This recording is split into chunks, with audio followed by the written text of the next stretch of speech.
새벽 5시 창문을 두드리는 소리에 은지는 잠에서 깼다. 눈이 내리고 있었다. 그것도 폭설이었다. 휴대폰 화면에는 한파 경보와 교통대란 예보가 줄지어 떠 있었다. 은지는 이불 속에서 작게 숨을 쉬는 딸 하윤의 이마에 손을 얹었다. 다행히 열은 많이 내렸지만 기침은 여전했다. 28 은지. 그녀는 온라인 식료품센터의 시간제 배달원으로 일하고 있었다. 새벽 배송과 오전엔 배달을 했다. 오후엔 육아, 밤엔 온라인 강의 청강까지. 그것이 그녀의 하루였다. 학력은 고졸로 남편은 없었다. 정확히 말하면 떠났다. 하윤이 태어난 지 3달 만에 빚만 남기고 사라진 사람이었다. 은지는 더 이상 그를 기다리지 않았다. 다만 하윤을 위해 열심히 살아내고 있었다. 오늘의 일과는 평소와 달랐다. 오전 10시 지역문화센터 근로장학생 선발 면접이 있었다. 합격하면 생활비 일부와 교육비를 지원받으며 사회복지사 과정을 이수할 수 있었다. 2년 뒤엔 자격증을 딸 수 있고 정규직으로 전환될 기회도 있었다. 그것은 은지에게 단순한 일자리가 아니라 탈출구였다. 가난이라는 긴 터널 끝에 보이는 작은 출구. 그녀는 그 빛을 놓치고 싶지 않았다. 하지만 은지의 마음을 아는지 모르는지 눈은 계속 내렸다. 밤새 내린 눈으로 지하철과 버스는 운행 지연해 하윤이 다니는 어린이집은 어제부터 난방 고장으로 임시 휴원 중이라 맡길 곳도 없었다. 은지는 하윤을 포대기로 감싸 안고 두꺼운 외투를 걸쳤다. 면접복은 낡았지만 정갈하게 다려둔 하얀색 블라우스와 면바지였다. 거울을 보니 피곤한 얼굴이 비쳤지만 그녀는 입술에 연한 분홍색의 립스틱을 칠하고 머리를 단정히 묶었다. 하윤아, 엄마랑 조금만 나갔다 오자. 추우니까 꼭 안고 있을게. 아이는 작게 기침을 하며 엄마 품에 얼굴을 파묻었다. 은지는 현관문을 열고 계단을 내려갔다. 바람이 매섭게 얼굴을 때렸다. 눈은 이미 발목까지 쌓여 있었고 그녀는 한 걸음씩 천천히 걸었다. 택시는 잡히지 않았고 지하철역까지는 걸어서 15분. 시간은 빠듯했다. 하지만 은지는 포기하지 않았다. 이 길 끝에 새로운 시작이 있다고 믿었다. 지하철역까지 가는 길 은지는 휴대폰으로 시간을 확인했다. 9시 40분. 면접 시간까지 20분 남았다. 지하철을 타면 10분이면 도착할 수 있었다. 아슬아슬하지만 가능했다. 그녀는 하윤을 더 단단히 안고 발걸음을 재촉했다. 고가도로 아래를 지나는 순간이었다. 눈보라 속에서 누군가 쓰러질 듯 비틀거리고 있었다. 70대로 보이는 노인이었다. 낡은 회색 코트를 입은 노인은 자신보다 큰 여행용 트렁크를 억지로 끌고 있었다. 한 손으로는 트렁크 손잡이를, 다른 손으로는 지팡이를 짚으려 했지만 균형을 잡지 못했다. 바람이 불 때마다 트렁크가 옆으로 밀려 노인이 함께 휘청거렸다. 은지는 잠시 멈춰섰다. 지나쳐야 한다는 생각과 도와야 한다는 마음이 부딪혔다. 면접 시간은 촉박했다. 이 기회를 놓치면 또 언제 올지 알 수 없었다. 하지만 노인은 지금 당장 위험해 보였다. 저 상태로 넘어지면 큰 부상을 입을 게 분명했다. 은지는 깊게 숨을 들이쉬고 발걸음을 돌렸다. 할아버지 괜찮으세요? 제가 도와드릴게요. 노인은 고개를 들어 은지를 바라봤다. 눈썹과 모자 위에 눈이 수북이 쌓여 있었다. 그의 눈빛에는 놀람과 안도가 동시에 담겨 있었다. 아니, 괜찮네. 아가를 안고 있는데 어떡해. 괜찮아요. 제가 끌게요. 은지는 왼팔로 하윤을 꼭 껴안고 오른손으로 트렁크 손잡이를 잡았다. 생각보다 무거웠다. 하지만 그녀는 이를 악물고 한 걸음씩 끌기 시작했다. 언덕 위 버스 쉼터까지는 약 50m. 그리 멀지 않았지만 눈길은 미끄러웠고 바람은 계속해서 그녀를 밀어냈다. 고맙네, 정말 고마워. 노인은 뒤에서 지팡이에 의지한 채 천천히 따라왔다. 은지는 숨이 차올랐지만 멈추지 않았다. 하유는 엄마 품에서 조용히 눈을 감고 있었다. 마침내 쉼터에 도착했을 때 은지는 트렁크를 벤치 옆에 내려놓고 한숨을 돌렸다. 여기까지면 괜찮으시겠어요? 그래, 정말 고맙네. 손목을 다쳐서 힘을 못 썼어. 노인은 주머니를 뒤지더니 천으로 된 작고 낡은 손수건을 꺼냈다. 연한 쪽빛에 작은 항문양이 수놓아져 있었다. 세월의 흔적이 역력했지만 정성껏 보관된 것이 느껴졌다. 이걸 자네한테 주고 싶네. 오래전 내게 행운을 가져다 준 물건이야. 지금은 자네가 더 필요해 보이는군. 아니에요, 그런 소중한 걸. 받게. 선한 사람에게는 좋은 일이 찾아오는 법이야. 노인은 따뜻하게 미소 지으며 손수건을 은지의 손에 쥐어주었다. 은지는 감사의 인사를 전하고 다시 뛰기 시작했다. 휴대폰 화면엔 9시 58분. 면접까지 2분밖에 남지 않았다. 문화센터 건물 앞에 도착했을 때 은지의 이마엔 땀이 맺혀 있었다. 숨을 고르고 회전문을 밀고 들어갔다. 로비는 따뜻했지만 그녀의 등은 차가운 땀으로 젖어 있었다. 안내 표지판을 따라 3층 면접실로 올라갔다. 복도는 조용했다. 너무 조용했다. 면접실 문 앞에는 대기 의자가 비어 있었다. 은지는 가슴이 철렁 내려앉았다. 문을 두드리자 안에서 차가운 목소리가 들렸다. 들어오세요. 문을 열고 들어서자 긴 테이블 너머로 2명의 면접관이 앉아 있었다. 40대로 보이는 여성과 50대 남성. 둘 다 은지를 위아래로 훑어봤다. 시선이 차갑게 느껴졌다. 은지는 품에 안긴 하윤을 의식하며 고개를 숙여 인사했다. 죄송합니다. 눈이 많이 와서 늦었습니다. 시간이 10시였는데요. 여성 면접관의 목소리엔 불만이 역력했다. 은지는 벽시계를 보았다. 10시 7분. 그녀는 조심스럽게 입을 열었다.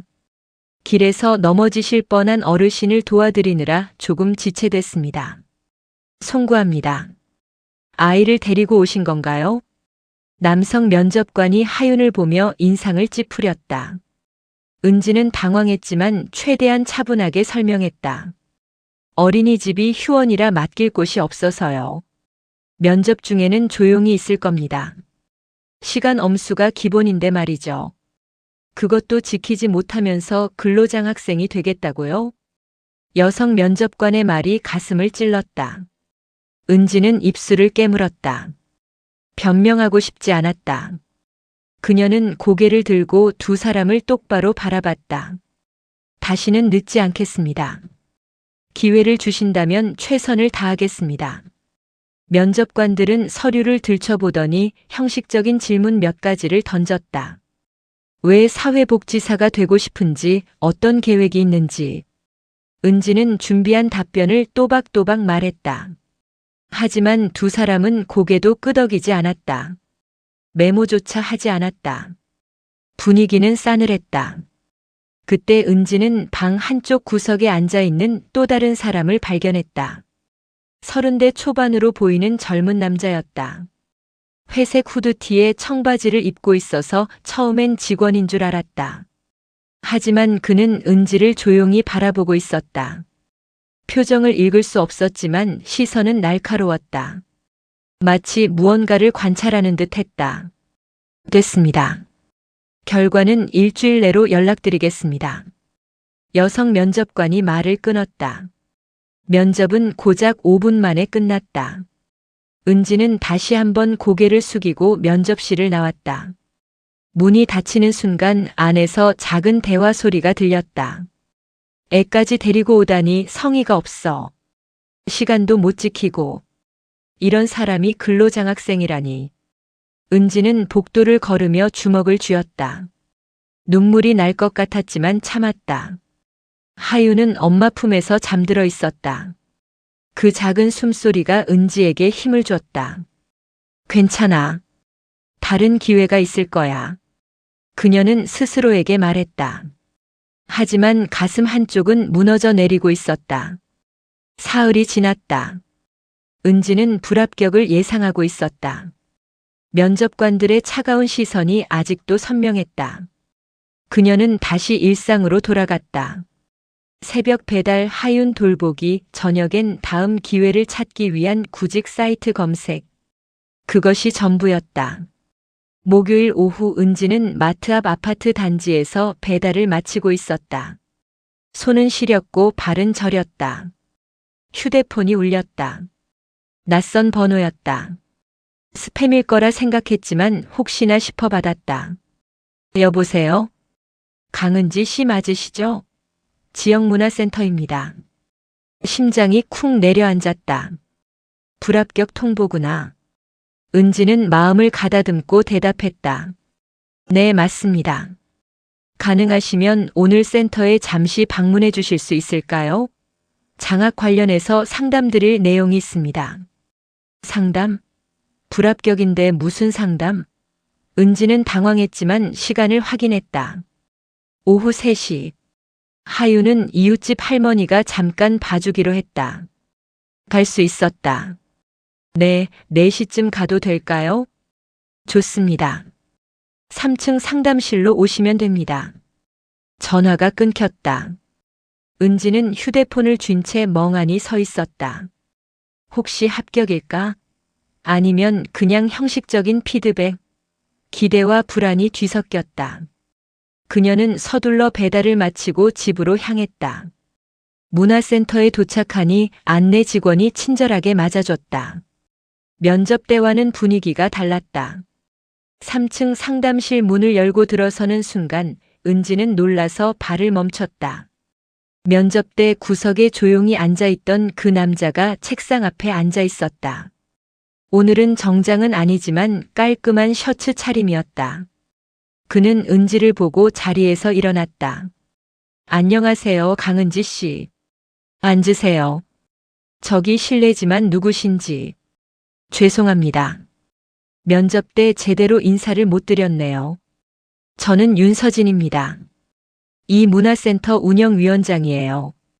은지는 눈을 크게 떴다. 위원장? 그 편한 복장의 사람이. 그녀는 황급히 고개를 숙였다. 죄송합니다. 몰라 뵙고. 아닙니다. 제가 평소에 격식 차리는 걸 안 좋아해서요. 서진은 미소를 지으며 의자를 권했다. 은지가 자리에 앉자 그는 책상 위에 놓인 무언가를 가리켰다. 은지가 노인에게 받은 그 손수건이었다. 이 손수건 혹시 어디서 받으신 건가요? 은지는 당황스러웠다. 왜 갑자기 손수건을 묻는 걸까? 그녀는 솔직하게 대답했다. 면접 오던 날 눈보라 속에서 트렁크를 끌고 계시던 할아버지를 도와드렸어요. 그분이 고맙다고 주셨습니다. 서진의 표정이 굳어졌다. 그는 천천히 자리에서 일어나 창가로 걸어갔다. 한참을 침묵하더니 조용히 말했다. 그 노인은 제 할아버지와 깊은 연이 있는 분이었습니다. 오래도록 행방을 찾고 있었어요. 은지는 숨을 죽였다. 서진이 다시 돌아와 그녀를 마주봤다. 그의 눈빛엔 진지함이 담겨 있었다. 은지 씨, 오늘 드릴 말씀이 있습니다. 서진은 책상 서랍에서 낡은 사진 한 장을 꺼냈다. 흑백 사진 속엔 2명의 젊은 남자가 어깨동무를 하고 웃고 있었다. 한 사람의 손에는 은지가 받은 것과 똑같은 손수건이 들려 있었다. 제 할아버지와 그분은 전쟁 때 생사를 함께한 전우였습니다. 할아버지가 돌아가시기 전 꼭 찾아뵙고 싶어 하셨는데 끝내 뵙지 못하셨어요. 그분이 가진 이 손수건이 유일한 단서였죠. 은지는 사진을 바라보며 가슴이 먹먹해졌다. 그날 눈보라 속에서 우연히 만난 노인과 자신, 그리고 서진이 이렇게 연결되어 있었다니. 그분을 다시 만날 수 있을까요? 이미 연락을 드렸습니다. 곧 뵐 수 있을 것 같아요. 은지 씨 덕분입니다. 서진은 잠시 망설이다 입을 열었다. 사실 면접 때 은지 씨를 유심히 본 이유가 있습니다. 늦었지만 변명하지 않고 아이를 데려온 것에 당당했어요. 면접관들은 형식만 봤지만 저는 달랐습니다. 은지 씨의 눈빛에서 진심을 봤거든요. 은지는 고개를 들었다. 서진은 파일 하나를 꺼내 그녀 앞에 놓았다. 근로장학생 선발과는 별개로 제안드리고 싶은 게 있습니다. 특별 지원 프로그램이에요. 특별 지원요? 네. 생활안정금 월 50만 원, 교육비 전액 지원, 졸업 후 센터 정규직 우선 채용, 그리고 필요하면 육아 상담과 돌봄 서비스까지 연결해 드립니다. 은지는 믿기지 않아 파일을 다시 봤다. 숫자들이 흐릿하게 보였다. 눈물이 차올랐다. 왜 저한테 이런 기회를? 은지 씨가 보여준 행동은 우리가 찾던 가치와 정확히 닿아있습니다. 면접 시간이 촉박했지만 넘어질 뻔한 노인을 그냥 지나치지 않았죠. 아이를 안고도 무거운 짐을 대신 끌었고요. 그런 사람이 우리 센터에 필요합니다. 서진은 진지한 눈빛으로 은지를 바라봤다. 사회복지사는 자격증만으로 되는 게 아닙니다. 타인의 고통에 공감하고 자신이 힘들어도 손 내밀 수 있는 마음이 먼저예요. 은지 씨는 이미 그걸 가지고 계셔요. 은지는 더 이상 참을 수 없었다.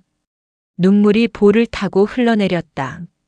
지난 몇 년간 혼자 버텨온 시간들, 포기하고 싶었던 순간들, 하윤을 보며 다시 일어섰던 날들이 주마등처럼 스쳐 지나갔다. 감사합니다. 진심으로 감사합니다. 서진은 조용히 미소 지었다. 천천히 생각하시고 결정해 주세요. 다만 한 가지만 약속해 주세요. 언젠가 은지 씨도 누군가에게 손 내밀어 주세요. 그게 이 프로그램의 진짜 의미니까요. 은지는 고개를 끄덕였다. 창밖으론 여전히 눈이 내리고 있었다. 하지만 이제 그 눈은 차갑지 않았다. 그날 새벽 눈보라 속에서 멈춰 섰던 그 선택이 자신의 삶을 완전히 바꿔놓았다. 우연처럼 보였던 만남들이 사실은 모두 연결되어 있었다. 은지는 품속의 손수건을 만지며 생각했다. 잃어버린 시간이라 여겼지만 그건 삶이 다음 장을 열기 위해 필요한 단 하나의 조각이었다. 이제 새로운 이야기가 시작될 것이다.